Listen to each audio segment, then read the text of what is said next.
يا مساء الفل على كل حبايبي.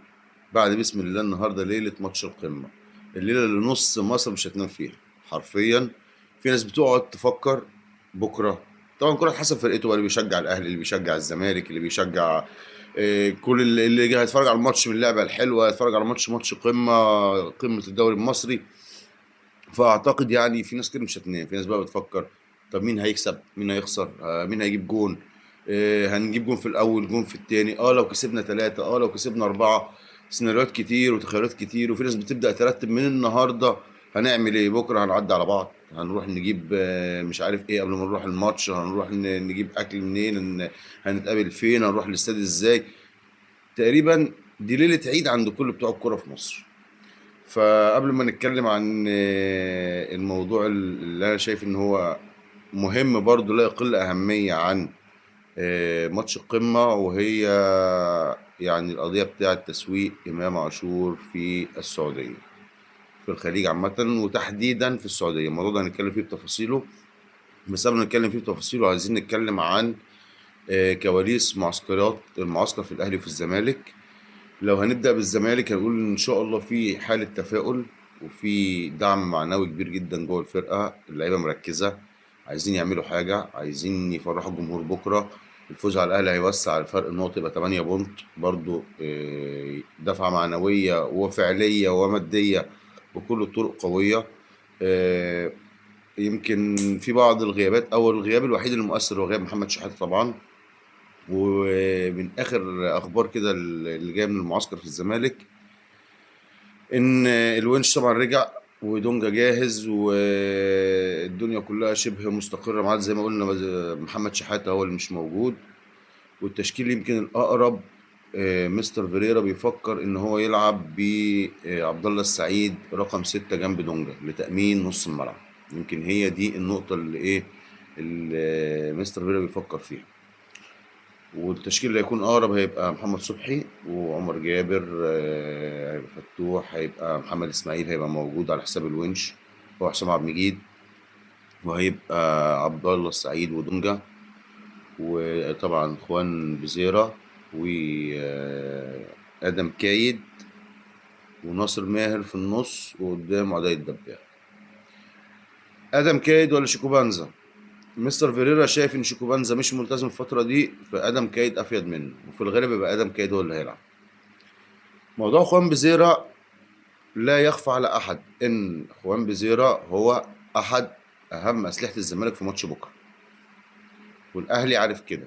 أنا وجهة نظري الزمالك لو عايز يستفيد بخوان بزيرة ينقل الملعب كله الناحية التانية، سواء بقى عند آدم كايد أو شيكو بنزا اللي هيلعب فيهم، ويخلي اللعب كله هناك، لأن الأهلي هيقفل على خوان فيريرا ناحية الوينج اليمين عشان تفتح له الملعب، ياخد مساحات ويرقص ويعدي ويشوط.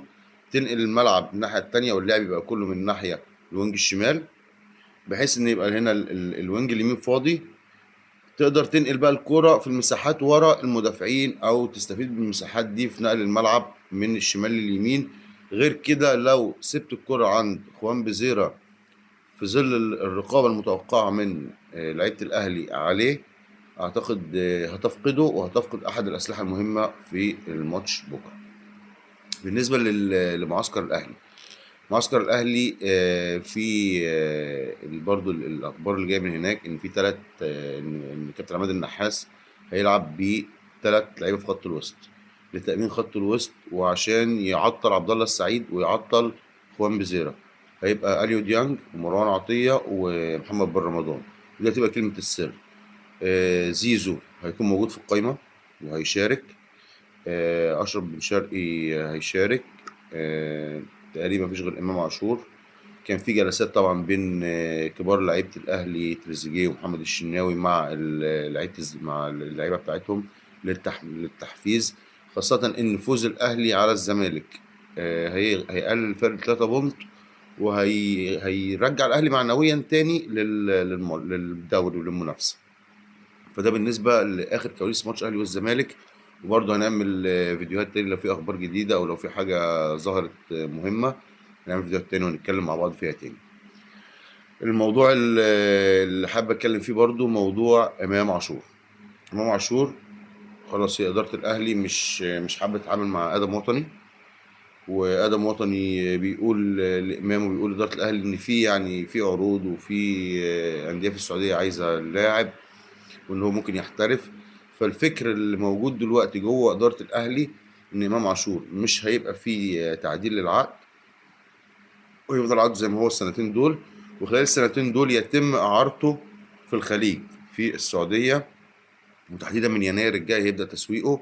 وفي حاله وصول اي عرض اعاره لامام عاشور في الخليج هيتم الموافقه عليه مباشره، والاهلي موافق وبيدور برضه على عروض لامام عاشور في السعوديه.